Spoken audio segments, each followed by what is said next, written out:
let's go back to that moment. Noong ikay na-discover ng The King, Fernando Poe Jr., ito'y pabulong na itinatanong. Niligawan ho kayo ni FPJ?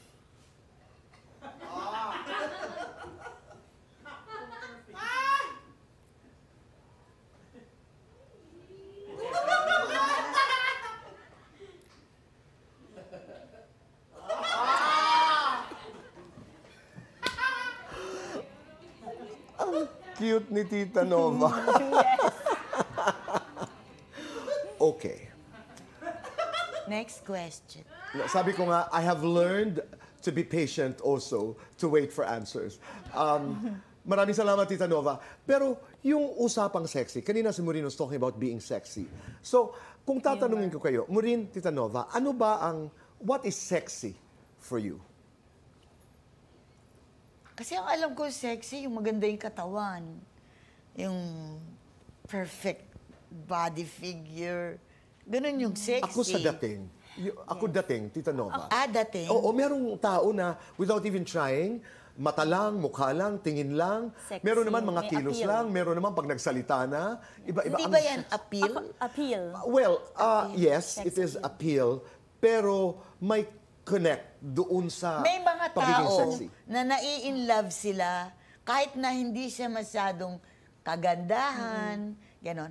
But because comedian siya, Yes. nai-in-love sila. Humor. Yes. Go Ako din, ahead. Tito Boy, ang sexy sa akin is when a person can laugh kahit sa mga maliliit na pagkakamali niya. Nakikita mo dun yung confidence ng tao eh. Yung, di ba may ibang tao pagka nagkamali na, ayaw na, nahihiya na, nagsha-shut down. Pero nakikita mo ang confidence, and confidence kasi, to me, is very sexy. Pamantayan ng galing para sa'yo, Marie. For me, Tito Boy, siguro yung nagiging reaction ng mga tao. Kasi kaya naman kami gumagawa ng ganito to make people happy. Pag nakikita namin at lumalapit sila at bumabalik sila sa amin na, Nova, ang galing-galing niyo, alam mo, kayo lang nagbibigay sa akin ng hope. Yan. Sa aking mga problema. Pag napapanood ko kayo, ang saya-saya ko, dun namin nararamdaman na, somehow effective kami. How is it working with Bitoy?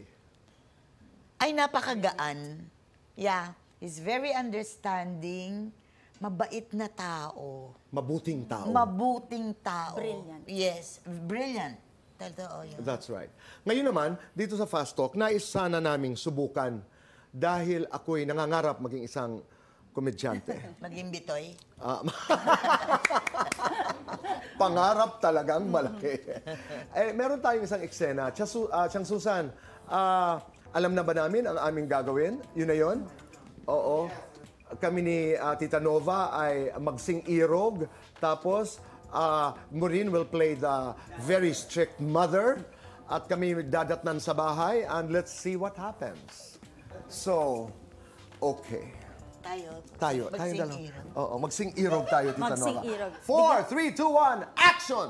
Ikaw naman, ayoko ng ganyang mga damit. Kailangan. Tumahimik ka! Nova! Anong ginagawa ninyo? Bata ka? Dito pa sa pamamahay natin? Bakit mo nagawa yan? Mabuti na lang wala ang tatay mo. Sino siya? Asawa ko! Hindi mo siya asawa. Hindi ko ba sa asawa? Boyfriend Bata ko. ka pa. Boyfriend mo, bakit ka nagpapasok ng lalaki dito sa bahay natin? Bakit naman hindi? Boyfriend ko, mapapangasawa ko. Sinabi ko na sa'yo kanina, huwag na tayong ikaw naman kasi Layuan mo pumilit siya. ka pa. Layuan mo siya. Hindi ko siya Hindi lalayuan. kayo bagay.